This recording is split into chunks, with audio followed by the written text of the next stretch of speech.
lectrice, bonjour, Gracieuse Robert en ligne, qui vient te faire un retour de salade de mots à l'usage des gens qui lisent au WC, lecture de cabinet, de Domi Montesinos. Alors, pour une fois, d'ailleurs j'en suis tellement, tellement émue que je m'en exclame, je vais pouvoir laisser le côté Robert s'exprimer. Ça, c'est trop cool. Donc Dominique, je pense que je le connais depuis au moins 2017. Nous naviguons ensemble sur les flots de l'écriture. Oui, je tourne en direct de mes toilettes. Parce que donc, je peux faire un retour sur ce recueil pour les gens qui lisent au WC.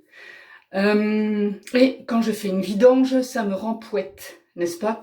Alors, pour me présenter, même si maintenant que je t'ai bien fait peur, donc Gracieuse Robert, une autrice hybride, mi-auto-éditée, mi-éditée, qui est aussi chroniqueuse et animatrice, parce que je suis une autrice aux grandes jambes, aux multiples talents.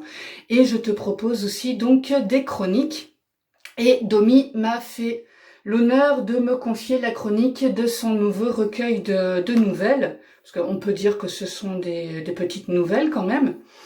Et me voici devant toi, devant tes yeux ébahis, en direct de mes WC pour te faire ce retour. Je vais faire une petite pause technique. Alors non, rassure-toi, ce n'était pas parce que j'étais en train de me libérer de quelques liquides ou quelques morceaux un peu plus gros à passer. C'était uniquement pour me remettre à mon endroit habituel, pour être aussi plus confortable et avoir un appareil qui tient le téléphone pour que je puisse chipoter à ma liseuse. Ce qui est quand même vachement plus pratique. Alors, pour présenter cet ouvrage, qu'est-ce que je peux dire? Ce modeste ouvrage, reprenant des textes qui figurent dans le site domimontesinos.com, a pour vocation première de trôner en bonne place dans les lieux d'aisance des gens qui sont des adeptes de la décontraction anale par la lecture. Puisse-t-il participer à détendre l'atmosphère, certes, mais aussi les multiples muscles et autres viscères concernés, afin de rendre toute leur noblesse à ces instants de méditation nécessaires. Je vous souhaite donc à toutes et à tous un excellent transit. Voilà, donc je pense que là j'ai posé le décor avec cet ouvrage, c'est-à-dire que c'est un recueil de petites nouvelles, mais plus, on va dire, de pensées philosophiques de Domi. J'en avais déjà lu certaines parce que donc je suis inscrite à sa newsletter et je lisais les réflexions qu'il nous partageait. Et c'est vrai que là, on a l'ensemble. Alors, je ne sais pas sur quelle période il l'a faite parce qu'il y en a quand même un petit paquet. Je ne sais plus combien il y en a en tout parce que je ne l'ai pas noté. Mais voilà, il y a combien de pages? Oh là là. Il y a une bonne centaine de pages, je crois. Et là, j'ai 1, 2, 9, 10, 11, 12. Oui, il doit y en avoir une trentaine ou quelque chose comme ça de nouvelles. Donc, même en le lisant à son aise, on va dire, voilà, 30 fois, 30 passages au WC sur une petite semaine ou quoi, ça se fait tranquille. Alors, concernant mon avis, il y en a que j'ai trouvé particulièrement excellentes. C'est plein de contrepétries, de jeux de mots, de calembours. Et donc, on a d'un côté le sérieux de l'idée, parce que par exemple, il parle de Saint-Valentin, il parle d'erreur humaine, il parle d'amitié, il parle de la délation. Il y a des situations qu'on a connues pendant le confinement, avec ce fameux virus du Covid, ou de la Covid, selon l'appellation qu'on veut utiliser.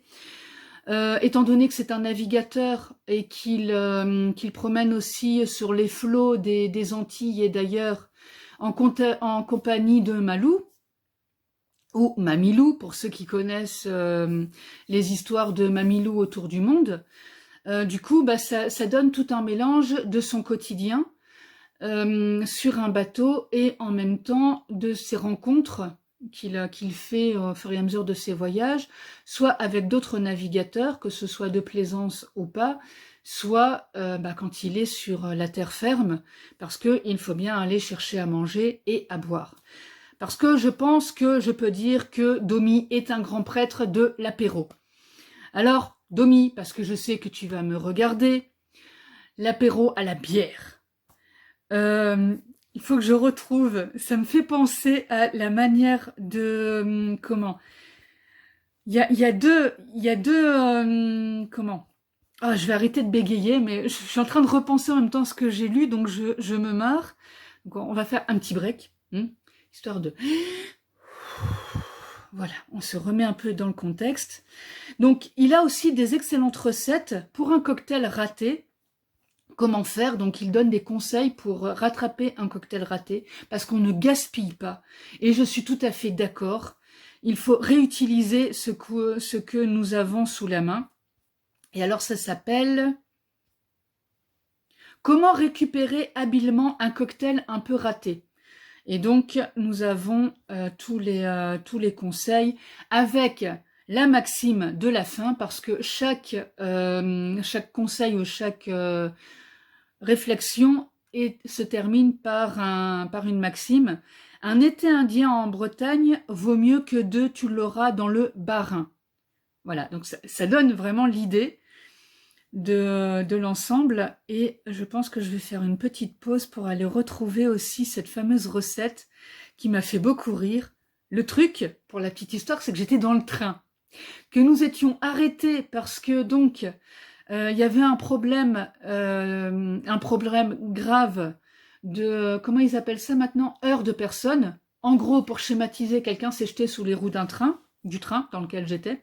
Donc, voilà, on imagine la situation bien grave entre les gens qui disent « Oh mon Dieu, il y a un Maccabée sur les rails », les autres « Oh là là, pourquoi il s'est suicidé ?» et les autres « Ah merde, je vais rentrer en retard et il y a Bobonne qui m'attend pour le souper. » Robert, silence, tu vas te calmer un petit peu. Et donc moi j'étais en train de lire ça, j'étais en train de me marrer, parce que j'ai trouvé que vraiment l'idée était particulièrement excellente, et donc je tiens à la partager. Donc je vais faire une petite pause pour retrouver le fameux texte. Sauvé d'un désastre culinaire par une judicieuse recette improvisée. Et donc je vais retrouver la fameuse page pour lire un petit extrait. J'espère que là ça va fonctionner si je mets page 52. On va voir. A priori non. Donc repose pour retrouver l'extrait en question. Histoire vraie au pur délire. Devinez. Amis gourmets, ce que je vous propose ici est une véritable recette de sauvegarde que j'ai réellement expérimentée avec un succès appréciable. Il vous est sans doute arrivé de vous aventurer à confectionner un dessert que vous aviez l'ambition d'appeler gâteau. Hélas, au moment de la dégustation, le vocable s'est avéré un tantinet mal adapté. Le produit n'avait pas su se hisser à la hauteur de vos aspirations. Sans être complètement loupé, il restait loin d'une éclatante réussite culinaire. Disons qu'il se parait d'une médiocrité qui aurait pu fleurer bon l'amateurisme sympathique. Hélas, pas du tout. L'échec était manifeste. Que faire? J'ai une encourageante nouvelle pour vous. En suivant scrupuleusement ma recette, vous aussi vous sauverez le coup. Donc, je vais passer un petit peu. Le grand titre, c'est « Il s'agit avant tout d'éviter le gaspillage » avec donc quelques conseils. Nom de code du gâteau, Doubichou. Et donc, comestible avant tout quand même. Donc après, il explique la composition. Et le truc, c'est que... Attends, où est-ce que c'est? Juste 2 secondes, je cherche.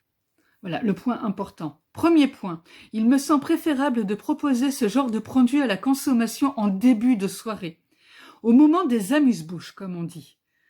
En général, les convives arrivent avec la faim au ventre. Ils se ruent comme des goélands sur n'importe quelle cahuète ramollie et autres olives frelatées. C'est à ce moment-là que le formidable Doubichou au cornichon peut espérer rencontrer un succès relatif, à défaut de faire des envieux. Et là, moi, j'en pouvais plus. Et donc, j'ai dit, ça, si c'est la recette et l'extrait à lire, je m'y connais pas, quoi. Alors, en plus, quand t'es au WC en train de lire ça, et que tu es soit dans un endroit public ou quoi, et qu'on t'entend rire, en fait, Les gens vont se dire, mais qu'est-ce qu'il fait dans les toilettes? Voilà, c'était donc le petit extrait avec le doubichou que je tenterai si un jour je m'essaye à la cuisine, ce que les gens qui me connaissent ne me conseillent pas d'ailleurs, à part pour laver les casseroles ou éplucher les légumes. Mais voilà. Donc avec ces petits extraits en plus, j'ai pu te montrer le style, parce que ce sont des mots choisis. On a du vocabulaire qui est aussi d'un niveau supérieur, ce qui est fort appréciable, parce que en tant qu'amoureuse des belles lettres, je trouve que là, parler de manière aussi humoristique et de manière aussi décalée de sujets qui sont à moitié, enfin, d'un côté sérieux et puis d'un côté pas du tout. L'image des goélands qui se ruent sur des cahuètes ramollies, enfin moi j'avais l'image dans la tête, quoi. Je trouvais ça particulièrement excellent. Et puis donc voilà, on a plein de thématiques qui sont vraiment intéressantes et qui, comme Domi le dit, peuvent faire passer tranquillement le moment sur les WC, à défaut de consulter les réseaux sociaux. Oui, tu fais comme moi, tu vas sur les réseaux sociaux pendant que tu es aux toilettes. Et si tu es parent, tu n'as même pas le temps de lire un article complet parce que ton petit doigt a appuyé sur « lire plus » plutôt que de juste lire le titre, parce que tu as le gamin qui vient te dire « Maman, t'es occupée !» Non, je suis aux toilettes juste pour me détendre et pour que tu me foutes la paix 5 minutes, le temps que je lise un article complet. Donc, là, tu vas pouvoir lire ça et tu vas pouvoir lire... Laisse-moi 2 minutes, je suis en train de lire une recette de cuisine que je vais tester avec toi. C'est pas la classe, ça, quand même. Domi, merci de nous donner des excuses pour pouvoir passer 5 minutes tranquille. Conseil à utiliser aussi avec les conjoints et conjointes en disant « Chérie, je vais te préparer une petite recette dont tu me diras des nouvelles. » Et alors, comme Domi est un connaisseur, il nous donne aussi des recettes pour rattraper des cocktails ratés et il nous donne aussi l'échelle. Alors, il faut que je retrouve cette fameuse échelle parce que j'ai trouvé que c'était le dernier... la dernière rubrique à lire et le souvenir à garder de ce recueil, parce qu'il donne aussi des recettes de grog, parce que grand-père Domi est un expert dans le domaine. Juste, comment ça s'appelle? Boire un petit coup, c'est agréable, mais... Et c'est à la page 106, donc je vais retrouver ça vite. Voilà, il nous a fait l'éthylotest du poète. Et donc, la célèbre échelle dite de Beaufort qualifie de manière imagée réaliste la force du vent et l'état de la mer qui y correspond. Eh bien, lui, il nous a fait l'échelle de Pauvremont. Oh là, pas pris mes lunettes, moi. Et donc, avec différentes forces.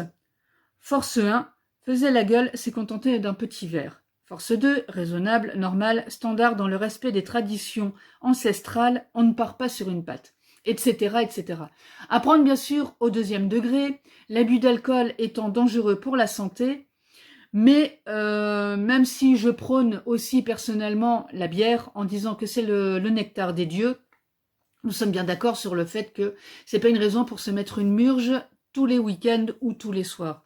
Mais par contre, voilà, j'avais l'image d'arriver à la force 12 en me disant, mon Dieu, ça doit être quand même quelque chose de fameux. D'ailleurs, la force 12, je ne te la conseille pas, lecteur, lectrice, lectrice, puisque c'est décès dans la plus grande béatitude, P-P-E-T, à son âme, bienvenue au paradis. Voilà, mais on a toute une échelle comme ça avec des forces qui montent. Et bien sûr, toute ressemblance avec des cas ayant été précédemment observés serait purement fortuite. Avoue que tu as certainement monté les degrés dans les forces au moins une fois dans ta vie. Et voilà. Et ce n'est pas forcément une raison pour se cacher en se disant « Oh mon Dieu, j'ai atteint cette force-là ». Et ce n'est pas non plus un concours. Voilà, que dire? À qui recommander ce recueil? Eh bien, à toutes les personnes amatrices de 2e degré, de base. parce que c'est vraiment quelque chose, voilà, qui est rempli d'humour, qu'il faut prendre, voilà, à la rigolade du début à la fin. Et et c'est aussi pour les amateurs de calembours, de contrepétrie, de tout type de jeu de mots dans le genre, parce que c'est vraiment le but, et de rire de différentes situations. Par exemple, voilà, comment aussi contourner une situation où on peut être passablement énervé sur quelque chose qui nous bloque ou qui nous fait prendre du retard. Et en fin de compte, on s'aperçoit que quand on raconte la scène, on peut aussi la tourner complètement en dérision et se dire « Ah justement, je me disais quand j'étais dans la situation, j'en rirais, mais plus tard. Pour l'instant, je vais bien m'énerver et après, je pourrai rire de cette situation. » Donc voilà, si tu as envie de bien passer un bon moment et bien te marrer, tu lis ce petit recueil. Je vais essayer de retrouver le titre, mais je n'y arrive pas. Et je n'ai pas encore la couverture parce qu'elle a changé entre le moment où j'ai reçu j'ai reçu le document et ce moment-là. Donc, comme d'habitude, je fais ça à l'arrache, mais c'est parce que j'avais vraiment envie de faire un retour justement rapidement pour contribuer au succès de ce bouquin, parce que je pense qu'il doit être mis dans tous les WC. C'est la base. Et même, je te dirais plus, c'est de le lire régulièrement, parce que tu vas y trouver des perles de sagesse. Donc, fais comme moi, je vais faire une pause pour retrouver le titre exact. Un jour, quand j'aurai de l'argent et quand j'aurai réussi à trouver le moyen de vivre dans mon activité de femme au multipotentiel, je pourrai avoir un monteur ou une monteuse qui coupera à chaque fois les endroits où je dirais pause et qui me fera plein d'effets très sympas sur mes retours de mes chroniques de lecture. Donc, je disais, je te conseille de lire Salade de mots à l'usage des gens qui lisent au WC, lecture de cabinet, ce qui veut dire que tu peux aussi lire ça dans le cabinet d'un médecin.